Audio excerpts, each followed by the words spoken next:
Hello, everybody. Vigo Shadow here, and let's actually talk about a game that's coming out here soon.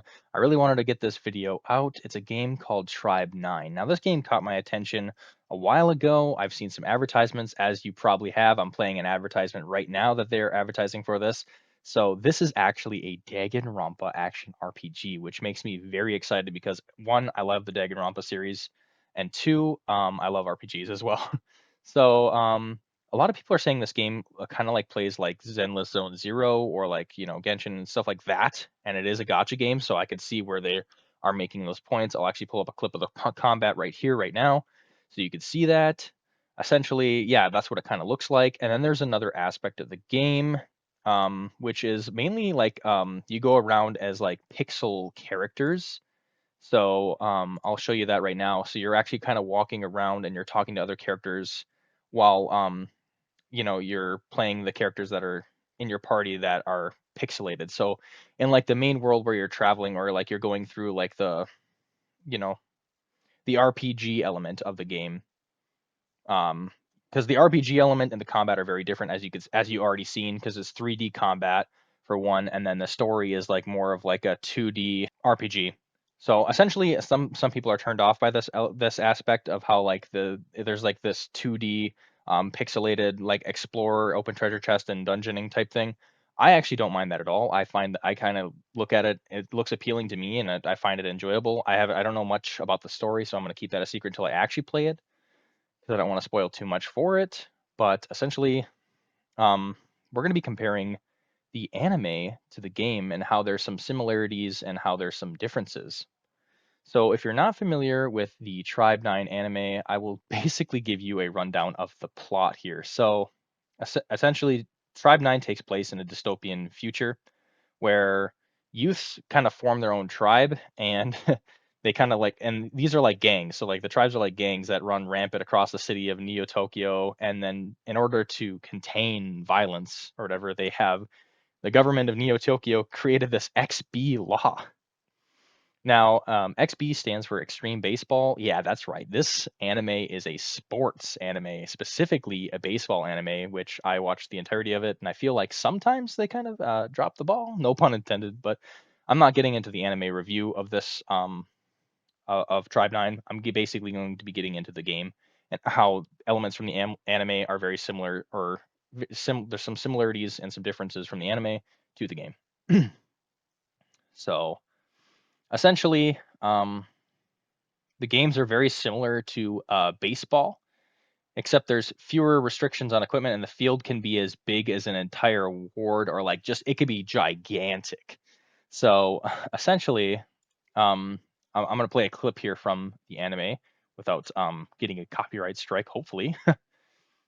um, essentially, what the main character Sayori here says is that obviously you can't get somebody out in like so normal baseball like flyouts when the batter hits the ball and then the pitcher catches it, they're out. That doesn't exist in extreme baseball. Neither does like the pitcher or like throwing basically getting them out on first base. So if you have somebody on first base and they catch the ball, they don't automatically get them out like a force out.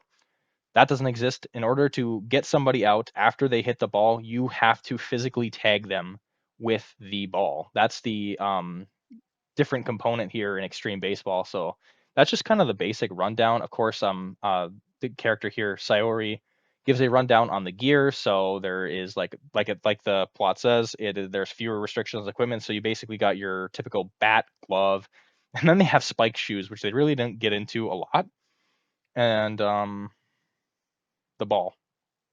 So yeah, all these main components of baseball here. And essentially, how this compares to the game is that the game offers up a new type of game. So in one of the trailers here, you have the main guy saying this line here. Yep, so right here he calls them the ultimate death games. So that's going to be a main different component here in comparison to the anime here.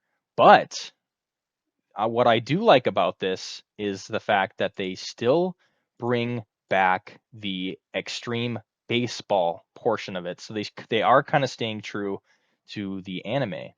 which I like. So I like the fact that they do still implement this extreme baseball in there, but they also have a different element called the Ultimate Death Games or whatever it is. So it's still staying true. I'm wondering how this aspect is how it's gonna play in terms of gameplay because I haven't seen much on it, but I am really excited for it. Now that's kind of a stretch because I usually don't like sports games, let alone baseball. But with this one, I'm kind of a little bit more hyped for. So I'm honestly very curious to see what it has to offer.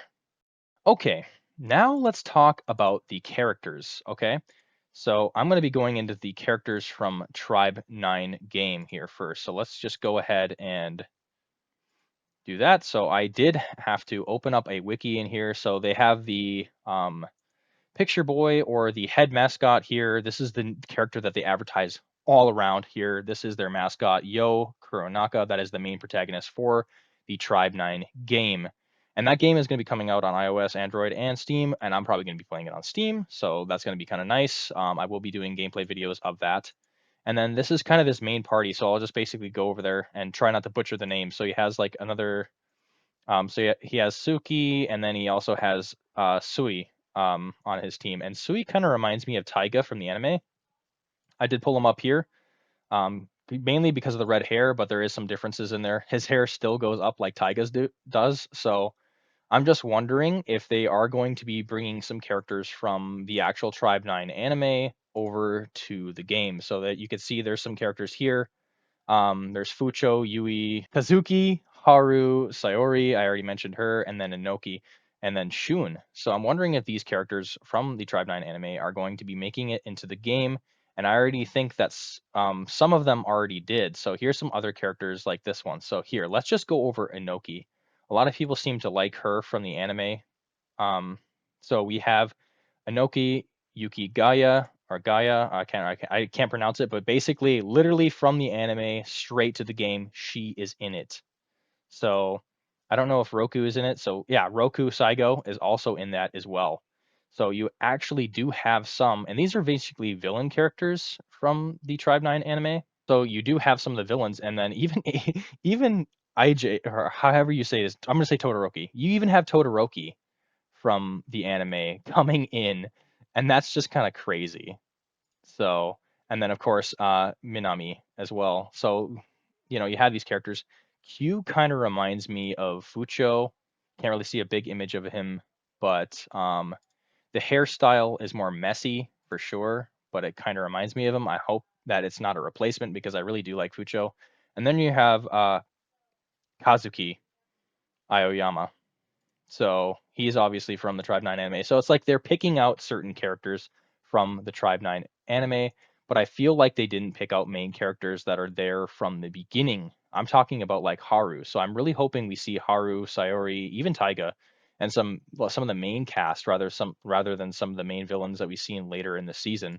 So I'm kind of curious how they're going to do that. And then of course we have the different main antagonists that are unplayable characters. We have Zero as as an antagonist, and we also have Kazuma as an antagonist as well, who introduces the ultimate death game. And then we have Zero Sensei, which you've probably already seen this little mascot as well. So this is basically like the Monokuma of the game or whatever, I believe, or that little cutesy mascot that they have in like the Danganronpa games. So it's really neat to see that. So there's some of the main comparisons I'm between the game or the anime and the game. Obviously, the game has that RPG element to it, which is going to be very fun to see, and it also has that extreme baseball element to it as well. So I'm very excited to see that in the game as well, because I thought they were gonna what they thought they were gonna do with the game at first is just completely twist it around and just get rid of the whole baseball aspect of it. So that would have kind of ruined it for me, I think, because I feel like if you're using source material, you should try to um, at least follow it somewhat. What I'm really hoping for this game is to increase some of the characters, like bring my boy Haru in this. I actually do like this character from the anime, even though they're kind of like I do like those kind of underdog characters, and he really does fit the description of that, along with his reflexes, which I find pretty cool. So I'm wondering if they're going to add like the main cast, like Sayori, Haru, Shun, or if they're just going to bench them into like the story somehow. I'm not sure how they're going to be implemented. I haven't seen it yet. I really hope they're in the game and they are playable characters. But honestly, that's all I had to say about the Tribe 9 game. I hope you enjoyed watching this video. I tried not to make it too long, but I am excited for it and I can't wait to play it on Steam. Definitely tune into the channel after February 20th, where I'm going to be posting some gameplay of this game. Thank you for watching. Vigo, signing off.